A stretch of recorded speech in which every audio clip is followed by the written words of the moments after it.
So how does this story structure apply to your writing? I've mocked up a story example, and what we're going to do is I'll read through that story and we'll highlight the different elements of the story structure. The rain dropped like a black beaded glass curtain in front of Rumi as she nestled a hot cup of tea in her nerve-ridden hands. Cold and shaken, she wriggled to the back of the tired, sagging couch which took centre position on the old rickety wooden veranda. As she hugged her cup close, her gaze was drawn to the far horizon. Steeped in memory, Rumi was transported. So here we have who? We've got Rumi. What is she doing? She's nestling a cup of hot tea. Why is she doing that? Well, she's got nerve-ridden hands, so obviously something must have happened. Where is she doing that? She's on the veranda. And when? Well, she looks out past the veranda post, so it's probably sometime during the day. So we've established the story, we've given a time and we're given a place. Her memory has taken her back to the storm that she had just come through. The clouds blanketed the sky so quickly, the darkness became trapped like someone shutting the roof on the indoor of a stadium.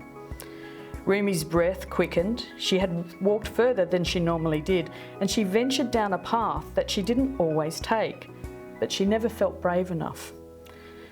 The path snaked through the tall spear grass as the clouds swelled and groaned. They filled, puffed, and then instantaneously burst, releasing cascades of columns of water in the open expanse. The only form of shelter she had was a solid oak tree. Okay, so in that example there, you've introduced tension. How have you introduced tension? Because first of all, she's set out on a path that she hasn't always taken. So automatically, you've introduced the unfamiliar. So you've started to introduce tension. The weather is threatening. So therefore, you're introducing an element of tension into the story. So as she stood by the gnarly thick trunk, Rumi watched the rains pelt into the mud, creating deep ravines. As the soil loosened and parted its ways, its depths were brought to the surface. The smell was fresh and yet fecund, rich with past and present. Rumi's eyes were drawn to the ground. So how has the tension escalated here? Tension has escalated because what has been brought forward is both the past and the present.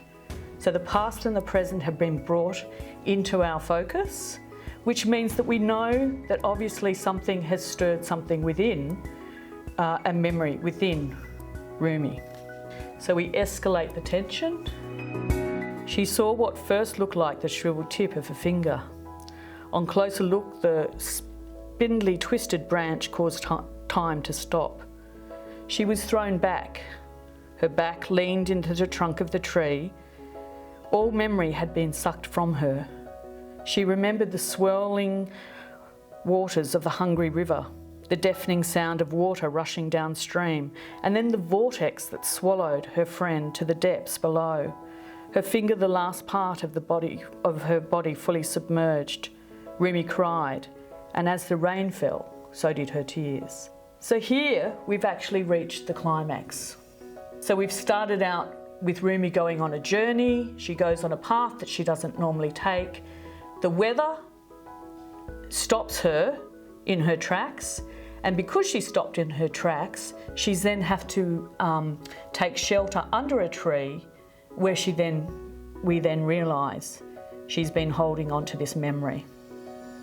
And that becomes revealed to the audience. Resolution. With her cup gripped tightly in her hands, the warmth of the tea comforted her cupped palms. As she gazed past the veranda, past the vision of Emily's face, Emily's face came to her. This was the first time she allowed herself to see her friend's face. Rumi's lip curled tightly upwards, and as she looked towards the sky, she saw her friend smiling. down on her. Rumi screamed out, "I bloody well miss you." So the story has been resolved. She has come to terms with her friendship. She has lost her friend and then she's found her friend. So this structure is a structure for you to follow when you're writing your own story. Remember to keep these elements in mind, because all these elements working together will drive your plot forward, will engage your audience, and will reveal your story in the most interesting and exciting way. And most of all, remember to enjoy what you write.